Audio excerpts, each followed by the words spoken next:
Hello friends, இன்றைக்கி என்ன dish பார்க்க போகிறோன்னா முருங்கைக்காய் மொச்சக்காய் போட்டு புளிக்குழம்பு தான் பார்க்க போகிறோம்.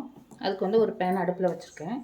ஒரு 2 ஸ்பூன் ஆயில் ஊற்றிருக்கேன். ஆயில் வந்து ஹீட் ஆனோன்னே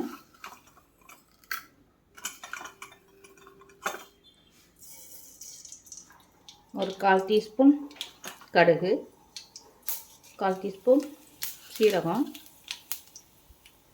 கொஞ்சம் வெந்தயம் இதெல்லாம் போட்டுக்கலாம். கடுகு நல்லா வெடித்தோன்னே பொடியாக கட் பண்ணி வச்சுருக்கிற பூண்டு சேர்த்துக்கலாம்.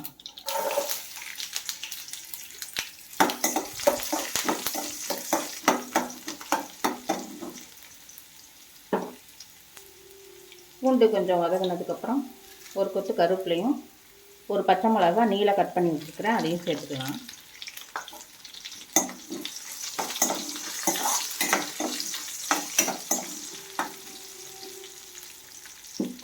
இது கூட ஒரு பெரிய வெங்காயம் பொடிசாக கட் பண்ணி வச்சுக்கிறேன். இப்போ நம்ம வந்து அதையும் சேர்த்துக்கலாம்.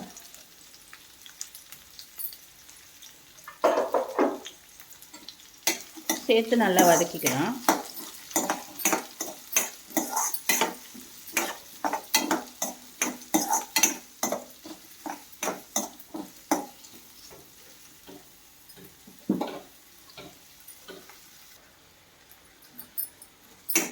வெங்காயம் ஓரளவுக்கு நல்லா வதங்கினதுக்கப்புறம் 2 தக்காளி வந்து பொடிசாக கட் பண்ணி வச்சுருக்கிறேன். இப்போ அதை சேர்த்துக்கலாம்.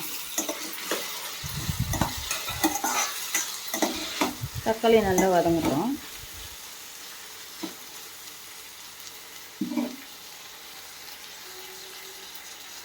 தக்காளி வதங்குறதுக்கு ஒரு 1/4 டீஸ்பூன் மஞ்சள்தூள் சேர்த்துக்கலாம்.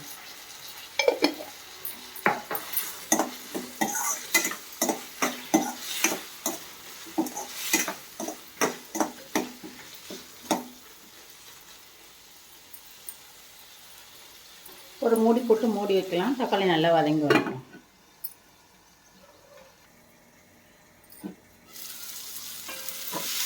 தக்காளி நல்லா வதங்கிடுச்சு.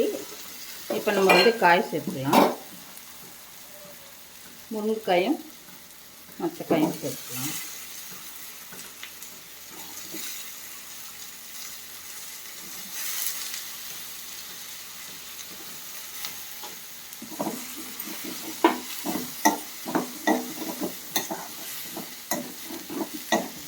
நல்லா வதக்கி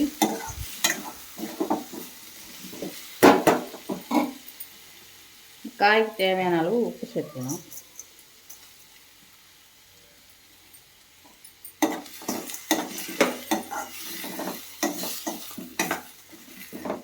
வதக்கி விட்டு ஒரு மூடி போட்டு மூடி வச்சிடலாம். ஒரு 5 நிமிஷம் அப்படியே வந்து அந்த ஆயிலே அப்படியே காய் வந்து வேகட்டும்.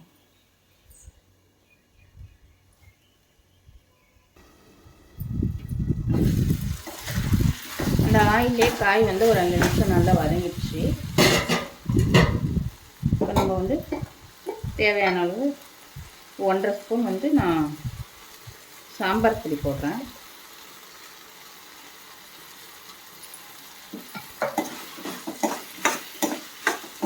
போட்டு ஒரு கிளறிடுங்க. அப்புறம் ஒரு எலுமிச்சை சைஸ் வந்து புளி வந்து கரைச்சி வச்சுருக்குறேன். இப்போ நம்ம வந்து அதையும் சேர்த்துக்கலாம்.